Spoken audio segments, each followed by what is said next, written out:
a lot of the brands that we do work with, obviously we're working with their US operations, but they do service other regions. People don't want the perfect solution. They just want a solution. If US organizers are actually treating, the rest of the world tends to get left out. The business itself is almost too good to be true. I think we've shipped to over 80 countries. If I was to say how many tracking numbers I have from how many different companies, it would be ridiculous. This is the story of SnackMagic, where we take a deep dive into a snack box gifting service and learn about how they went from making $0 in April 2020 to 20 million annual run rate by December 2020. In this episode, we'll talk about international sales and how they address the challenges that come with entering the global marketplace. I think the international is almost like an extra bonus and feather in the cap. It totally could have been just a little domestic US thing and carried on happily. People don't want the perfect solution. They just want a solution. So if we would tell them that, we don't do international, then we would lose that big client. So we understood that, we are getting interest from those big clients, but maybe we're not closing them because we are lacking this international thing. I think they're quite excited because of the fact that it's a treat, and normally we see that if US organizers are actually treating, the rest of the world tends to get left out. We never thought we'll go international so soon. That's also happened because of the requests or demands by the customers who wanted to do something for their global teams. Because they have these teams in the US that, maybe they have 100 people there, but then they have 10 in India, 10 in Indonesia, 5 in the UK, 5 in France, blah, blah, blah. And they just don't have time to figure out how to gift all these people. So they say, here's SnackMagic, here's their budget, figure it out. It's one of those features that I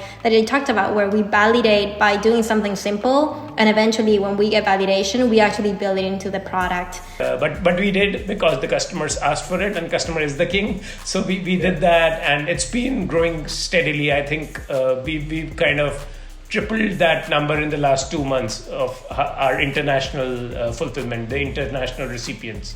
I think that our customers really do appreciate the fact that we're a one-stop shop for all of their gifting needs. I can only imagine how much of a headache it is to kind of think about what you have to do for your people that sit in London, for your people that sit in, Asia, for example. So it's really cool to see that, they're just getting a lot of value around us being able to consolidate that for them. It's been very exciting to see the international orders grow. I think we've shipped to over 80 countries. A lot of the brands that we do work with, obviously we're working with their US operations, but they do service other regions. And so they often are approaching me and asking me, hey, how do you guys fulfill your orders? And say, Holland, for example. We have our tradition, you've got, for me, I'm going to speak about Europe. France, Germany, Hungary, Netherlands, these are quite big hitters, quite common countries. We send a lot of boxes there. But then we also get countries, Azerbaijan, Romania, Slovakia, these smaller countries, and they do present a challenge sometimes, but we always make it work. My parents are hear about it all the time. So are you in Azerbaijan today or Oman? Just like how our customers are global, our brands are global too. So if we can utilize them for, what we do here in the US, great. And also internationally, that's also great. So we knew we have to come up with an innovative way and out of the box solution to doing it. Snackbox does not translate to any other language. So, and then this entire concept that mix and match, no one does that. We were okay, right now, what's the problem statement? The problem statement is that no one is doing international in the US. So what we'll do is let's find one distribution partner over there.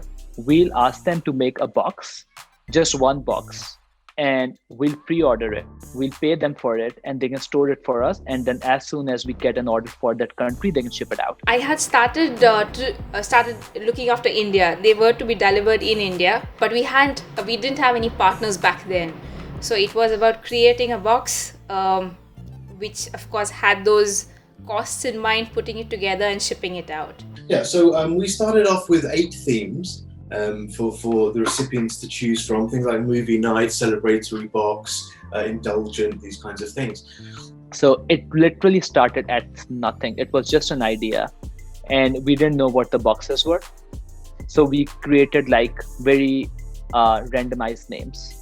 Now, within those 3 months, we've actually tweaked those based off customer feedback. So we've been asking what's worked, what you liked, which boxes and which elements within the box were received well.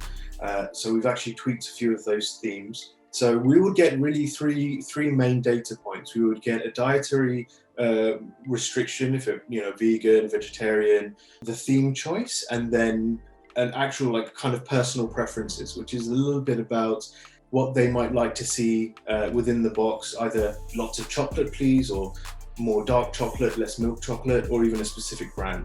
Then we didn't know which countries or which vendors or anything. We just knew how we'll do it. We made the entire international business out of that entire concept. And then once we got the order, then we found the partner. Then we developed the relationship and everything. So in US, we handle everything on our own. But just to test the international demand, we partnered with companies in all these different countries. So they are our partners, and we send the order to them, and they fulfill for us. And it's great because these people know what people eat there. Like I wouldn't know, people love dried fish. Not everyone around the world eats Hershey. Whether it's a producer, whether it's a distributor, whether it's actually another snack box company that we directly partner with, these are all viable options. From those little things, bigger things grow. That's actually our goal for every country, is to have people in every place, people that want to hustle, maybe college students or something like that, and just having little ambassadors in every single place. So we came from a position of power as well. So instead of just randomly approaching companies trying to explain them, oh, this is what we do, this is who we are, we proved it to them that we are someone who they can benefit great from, and then we approach them. When I've tried to make like these ambassadors, what I spoke about earlier, they're definitely sketched out because it sounds like a pyramid scheme. Like it's like, do you want to be our ambassador? You can make up to $10 per box or $100 per day or whatever. It's like, it sounds fake, but it's just the reality of the situation. I mean, the business itself is almost too good to be true. We saw the first set of orders coming for India. If I'm not mistaken, there were around 50 to 60 orders that had come in, which we really had to execute. So it was quite exciting, challenging, but a lot of fun to see how things were, understand the foundation, create the foundation rather, for all the countries that we started our operations in. SnackMagic had scaled so quickly that they hadn't put in, at least on the international side, they hadn't put in any structures whatsoever. So everyone would just wake up in the morning, see all these orders, and just try and see if they could find a partner to fulfill them. So now it's been about simultaneously trying to implement some structures into that part of the business while still maintaining a good service and fulfilling all the orders. Some partners might have a preferred logistics provider, so they like to stick with somebody they have an established relationship with. The end result being for us is a lot of logistics. If I was to say how many tracking numbers I have from how many different companies, it would be ridiculous. I have never not even close, I've never been busier in my whole life. Being in South Africa, you can imagine that a lot of the big well-funded startups that become aspirational to us are in the States. So to actually be involved in one that has, I believe, the potential to actually become a unicorn has been really cool. The numbers and the increase we've seen in orders over just a very, very short amount of time goes to show there's definitely need for it. But in December, 15% of the orders coming into SnackMagic were already internationally.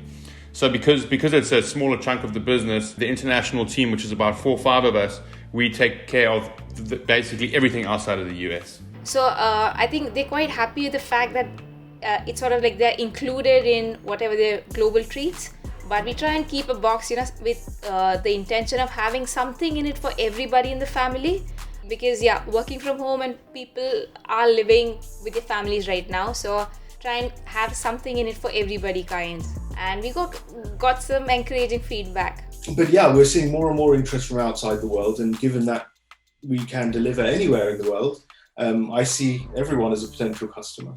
So there we have it. In this episode, we hear all about SnackMagic going international and what it took to make global marketplace entrance. In next week's episode, we'll speak about SnackMagic in 2021 and beyond. See you then.